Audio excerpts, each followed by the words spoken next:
नमस्कार मित्रों, स्वागत है आप सभी का आपके अपने YouTube channel Dhanraj short hand and computer training academy में। दोस्तों, आज का हमारा डिक्टेशन है राजस्थान अधीनस्थ और मंत्रालय सेवा चयन board Nibandhmala Hindi dictation.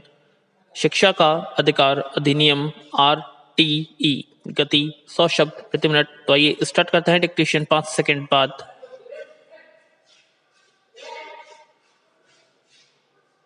Start.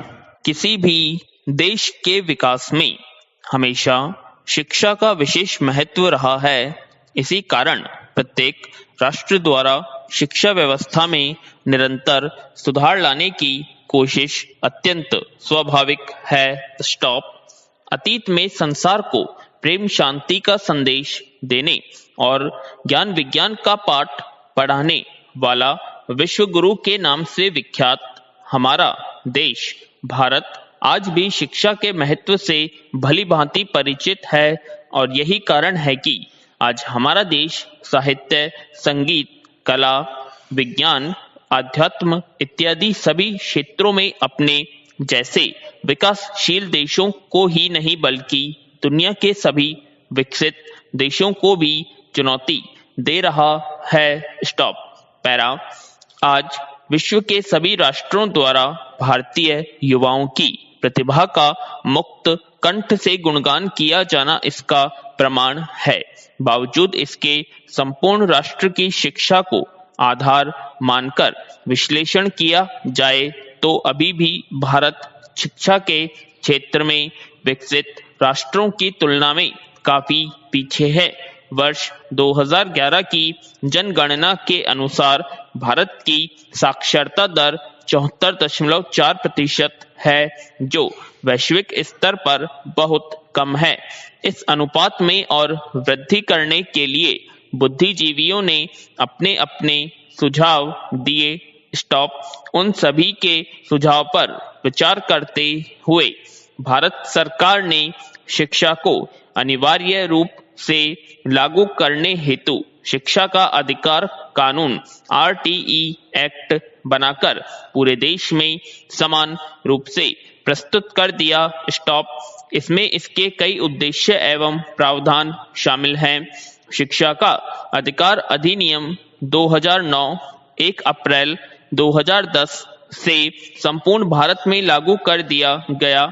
इसका प्रमुख उद्देश्य है 6 से 14 वर्ष तक के सभी बच्चों को मुफ्त में अनिवार्य गुणवत्ता युक्त शिक्षा को सुनिश्चित करना। इस अधिनियम को सर्व शिक्षा अभियान तथा वर्ष 2005 के विधेयक का ही संशोधित रूप कहा जाए तो समीचीन ही होगा। पैरा। वर्ष 2002 में संविधान के 86वें संशोधन द्वारा अनुच्छेद 21A के भाग 3 द्वारा 6 से 14 वर्ष तक आयु के सभी बच्चों को मुफ्त एवं अनिवार्य शिक्षा प्रदान करने का प्रावधान किया गया था। इसको प्रभावी बनाने के लिए 4 अगस्त 2009 को लोकसभा में यह अधिनियम पारित कर दिया गया था तथा 1 अप्रैल 2010 से इसे लागू कर दिया। अपने इस कदम के साथ ही भारत भी शिक्षा को मौलिक अधिकार का दर्जा देने वाले विश्व के 135 देशों में सम्मिलित हो गया। पैरा। इस अधिनियम को पारित करने की प्रक्रियावश सर्वप्रथम इसकी एक संक्षिप्त रूपरेखा वर्ष 2005 में ही निर्मित कर ली गई थी, परंतु उस समय कुछ लोगों के मत वैमनस्य के कारण यह पूर्णतः लागू नहीं किया जा सका। तदुपरांत नियमित प्रयास के द्वारा इसे वर्ष 2009 में पास कर दिया गया। पैरा। यह बिल अंत में महामहिम राष्ट्रपति जी की मंजूरी के उपरांत 26 अगस्त 2009 को एक कानून बन गया, जिसके अंतर्गत सभी 6 से 14 वर्ष तक के बच्चों को मुफ्त में अनिवार्य शिक्षा का अधिकार प्राप्त है। यह कानून 1 अप्रैल 2010 से पूरे राष्ट्र में लागू हो गया। अनुच्छेद 370 हटने के बाद यह कानून जम्मू कश्मीर और लद्दाख में भी लागू हो गया। Stop para.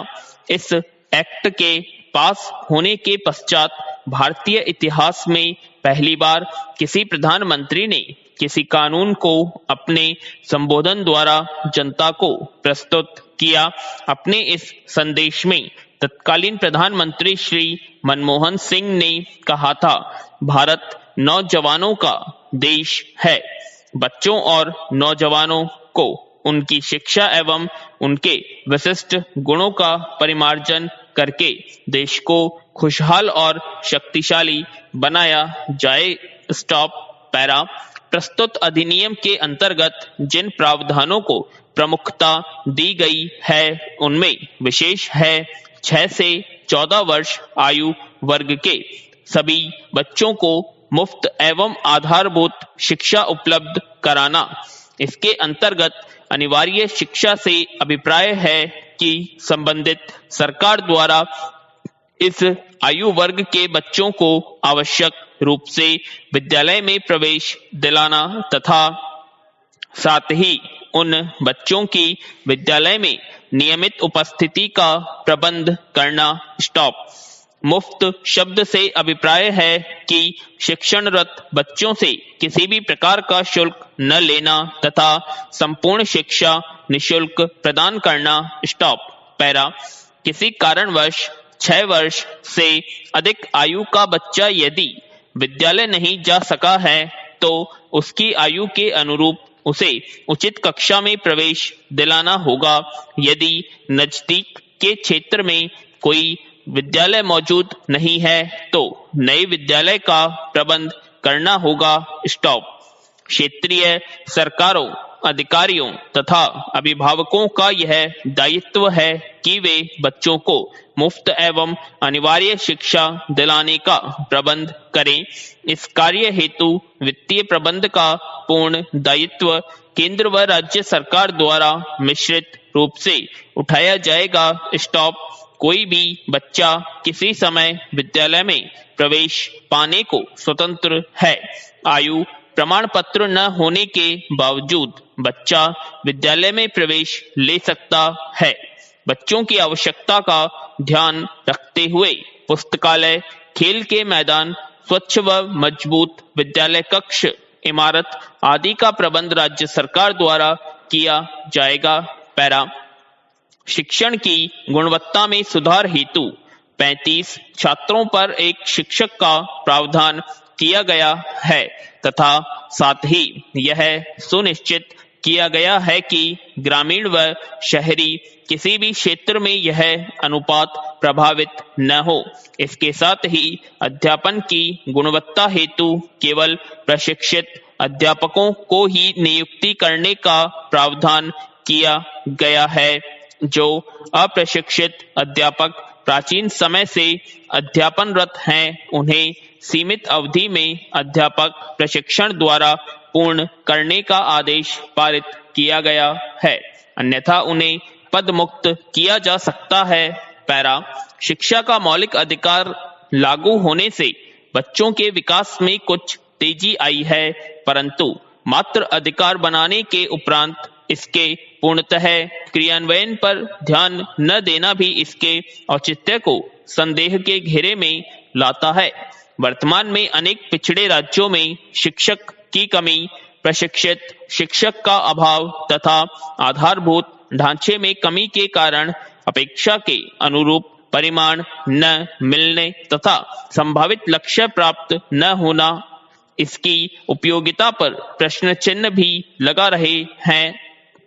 अतः सर्व शिक्षा अभियान के क्रियान्वयन के बावजूद संतोषजनक परिणाम न मिलने, शिक्षा अधिकार 2009 के सफलतापूर्वक लागू न होने के कारण वर्ष 2017 में नया संशोधन विधेयक लोकसभा में पेश किया गया। पैरा।